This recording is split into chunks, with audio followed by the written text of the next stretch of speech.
Welcome to this channel, Malinka Stories. My name doesn't matter for this story, so let's just say I'm the guy who spent 6 years being told he was lucky. Lucky to have married into the Whitfield family. Lucky that Diane, my mother-in-law, took an interest in our lives. Lucky that she helped us buy the house. That last one is the one that ruined me, and I didn't understand why until it was almost too late. When my wife Claire and I got married, Diane gave us $40,000 toward the down payment on our first house. At the time, I cried. Actual tears. I remember hugging her in the driveway of the house we hadn't even moved into yet, thanking her, telling her she didn't have to do that.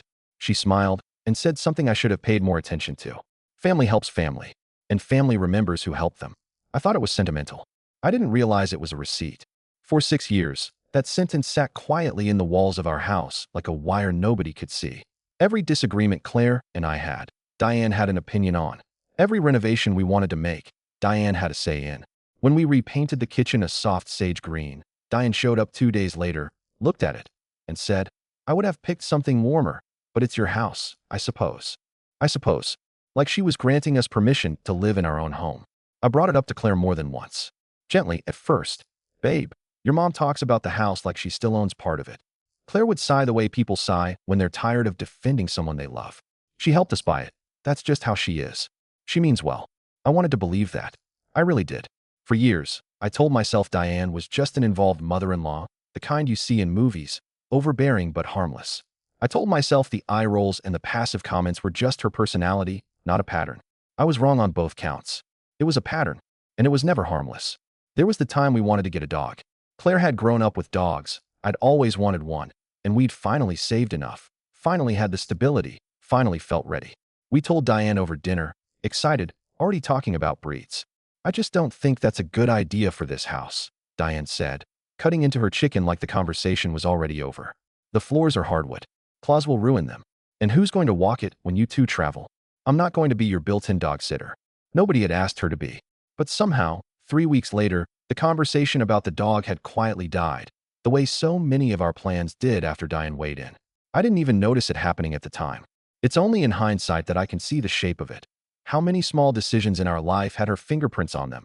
How many our choices were actually just her preferences wearing our names? There was the time I wanted to convert the garage into a small home studio, a space to work on the woodworking hobby my father had taught me. Diane toured the garage like an appraiser, tapping the walls, and told us that converting it would tank the resale value, and that we should think of the house as an investment first, a home second. I remember thinking, at the time, that it was a strange thing for someone to say about a house she supposedly had no ownership stake in. Looking back, every single one of these moments was a small test. She was checking, again and again, whether we would defer to her. And every time we did, because she was Claire's mother, because she'd helped us buy the house, because it felt easier than fighting, the wire in the walls got a little thicker. The worst part is that I liked her for most of those 6 years. She was funny at dinner parties. She remembered my coffee order. She sent thoughtful gifts on my birthday, always slightly more expensive than what my own late mother would have sent, and I never let myself examine why that comparison made me uneasy instead of grateful. My father died in March. Heart attack, sudden, no warning, the kind of death that leaves you standing in your kitchen at 2 a.m. wondering if you said everything you needed to say to someone. Spoiler, you never did. The funeral was 4 hours away, in the small town where I grew up. Claire couldn't come. Her job had a mandatory conference that week. One of those things where missing it meant risking her position, and I told her it was fine. I told her I understood, because I did. What I didn't expect was that Diane would offer to stay at our house to help take care of things while I was gone. "You'll be gone 3 days, she said, patting my arm at the door like I was a child going to camp. "I'll just come by, water the plants, keep an eye on the place. Grief makes people forgetful. You don't want to come home to a flooded bathroom because you left a faucet running." I said thank you. I said thank you because my father had just died and I did not have the emotional bandwidth to interrogate my mother-in-law's motives for offering to babysit my house. I drove 4 hours with a suitcase and a stomach full of static. I buried my father on a gray Tuesday next to a headstone that already had my mother's name on it, waiting from when she died when I was 19. I stood there and realized I was now the last member of my immediate family. No siblings, no parents, just me.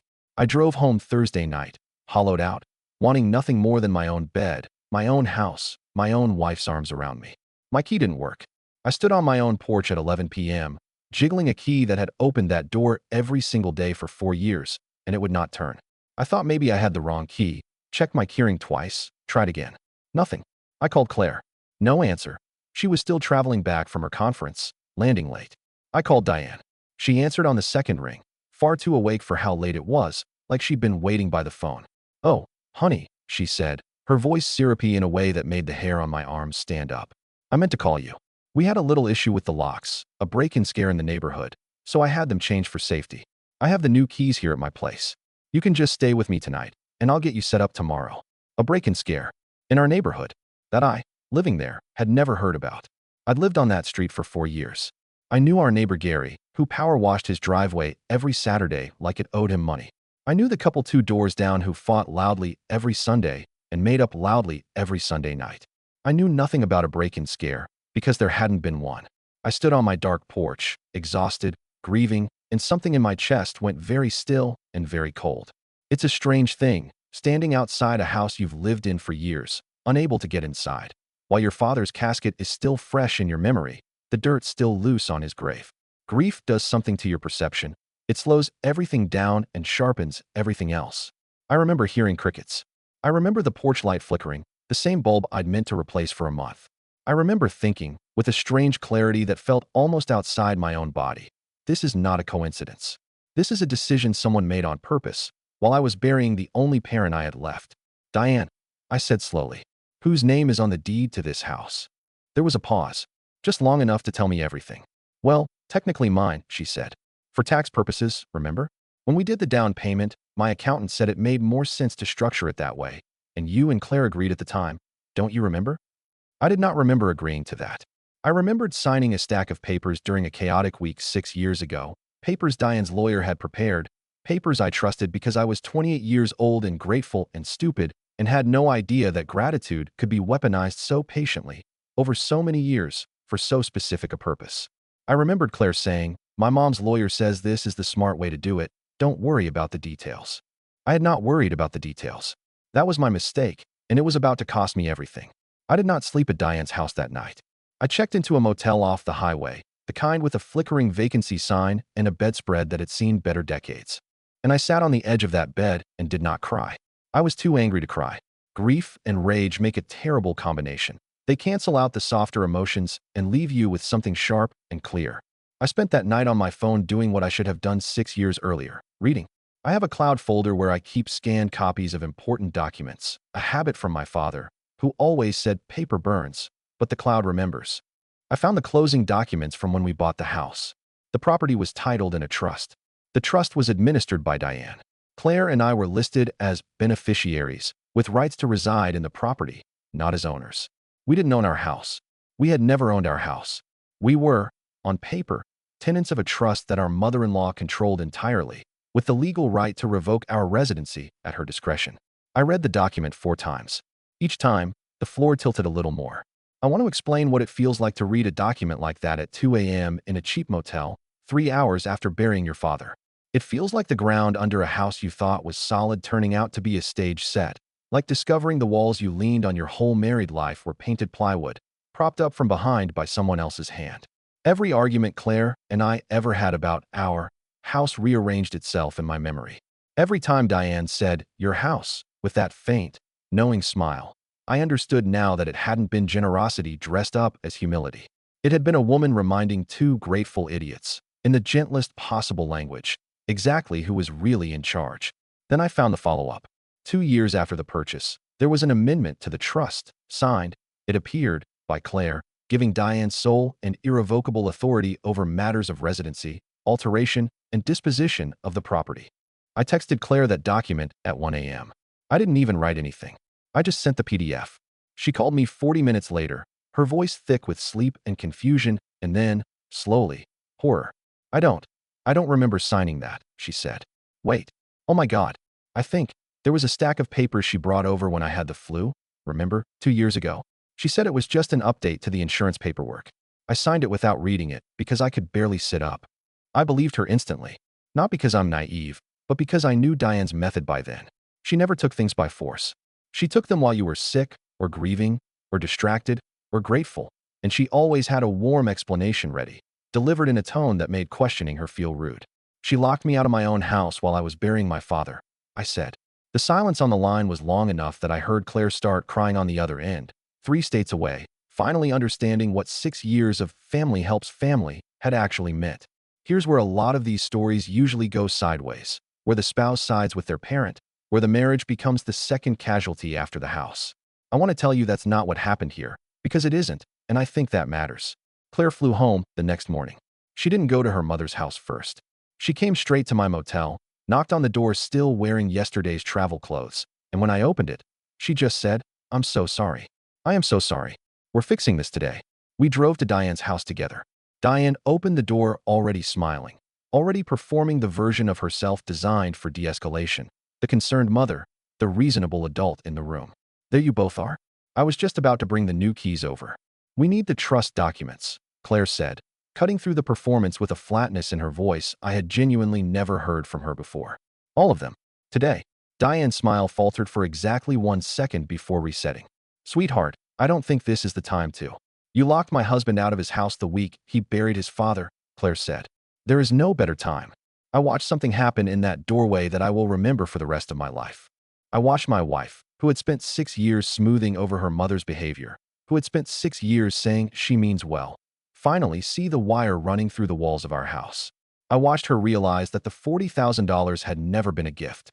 It had been a down payment on control." Diane tried 3 more approaches in the next 10 minutes. She tried guilt. "After everything I've done for you too." She tried reframing. "I was protecting the house's value. That's all this ever was." She tried, finally, tears, real or performed. I genuinely couldn't tell anymore. And it didn't matter because Claire didn't move. "Mom," Claire said, "I need you to hear me clearly. You are going to sign the property back over to us, fully, with no trust, no conditions, no clauses. Or we are going to hire a lawyer, and we are going to make this very public, very slow, and very expensive for you. Those are the only 2 options on the table." 2 days after the confrontation on Diane's doorstep, Claire's aunt, Diane's own younger sister, a woman named Pam who I'd only met a handful of times at holidays, called Claire out of nowhere. "I heard what happened," Pam said. "I'm not surprised. I probably should have warned you both years ago, but Diane and I don't talk much, for reasons that should be obvious in about 5 minutes." Pam told Claire something neither of us knew. 20 years earlier, Diane had done almost the identical thing to her own sister. She'd helped Pam and her husband buy their first home, structured the same way, through a trust Diane controlled. When Pam's marriage started falling apart years later, Diane had used her leverage over the house to pressure Pam into staying, telling her that if she left her husband, she'd be leaving the house too, regardless of what any divorce court might otherwise decide. Pam left anyway. She lost the fight over the house. It took her 4 years and a lawyer. She couldn't really afford to get free of the arrangement entirely, and by then, the marriage, in a decade of her life, was gone. "She doesn't give gifts," Pam said quietly, on speakerphone in our kitchen, while Claire and I sat frozen at the table. "She gives mortgages on your gratitude. And the interest is control." That sentence stayed with me.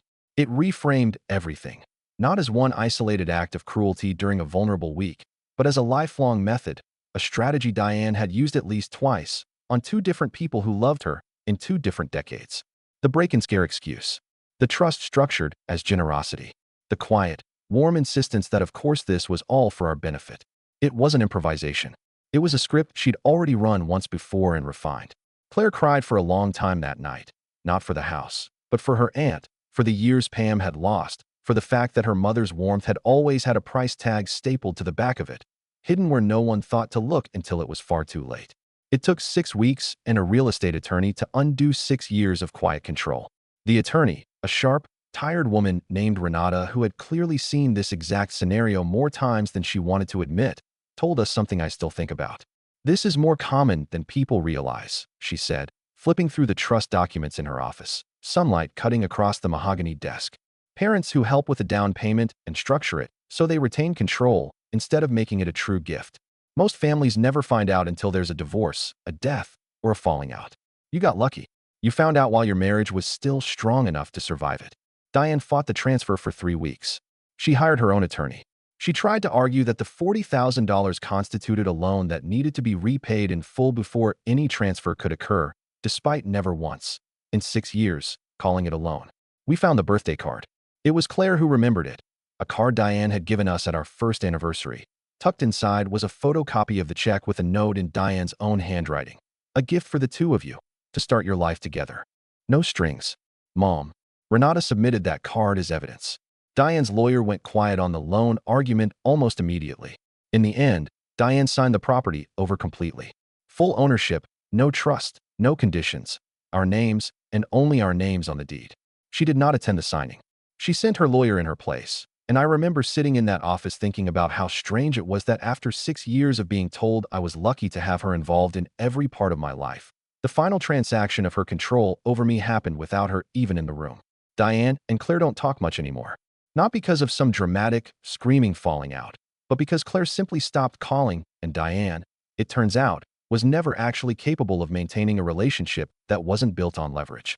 Without control, she didn't know what else to offer. She's tried, a few times, to reach out with the same warm, practiced tone, birthday texts, a Christmas card, an invitation to a family dinner she framed as water under the bridge. Claire hasn't responded to any of them. She told me once, quietly, on our porch, our actual porch, the one with the lock only we control now, that she's still grieving her mother, even though her mother is alive. It's like she died the day I found out, Claire said. The version of her I thought I had. That woman doesn't exist. She was never real. I buried my father that spring. I found out, in the same terrible week, that I had also never really owned my home, and that the woman who claimed to love my wife most in the world had spent 6 years quietly making sure she could take that home away whenever she wanted. We repainted the kitchen again, a few months later. Same sage green Diane once said she'd have picked something warmer for. Claire stood in the doorway, looked at the fresh coat, and said, "I love this color." I looked at her and said, "Me too. It's ours now." She smiled, and for the first time in 6 years, that sentence meant exactly what it said, and nothing more. We also called Pam. Claire invited her over for the first time in almost 2 years, and the three of us sat in the kitchen with that sage green drying on the walls and talked for hours about Diane, about the sister Pam had lost to the same pattern, about how strange it is to grieve a person who is still very much alive, still sending birthday texts, still capable of picking up the phone and asking why nobody calls her anymore. Pam told us something else that night, something I think about often now. She said the hardest part wasn't losing the house, all those years ago. It was the years afterward, when she kept expecting her sister to eventually apologize, to eventually say the 4 words that might have fixed something. I was wrong, forgive me, and how she slowly had to accept that those words were never coming, because as far as Diane was concerned, she had never done anything except help. That's the part of this story that doesn't resolve into something neat. Diane never apologized. She never will, I suspect. In her mind, I believe, she still sees herself as the mother who gave her daughter's family a home, generous and misunderstood, wounded by our ingratitude rather than accountable for 6 years of quiet control and 1 very deliberate week of cruelty during the worst grief of my life. I used to think closure meant an apology. Now I think closure is just a locked door with a key that only you control, and the decision, every single day after, to walk through it without looking back to see if she's still standing on the porch.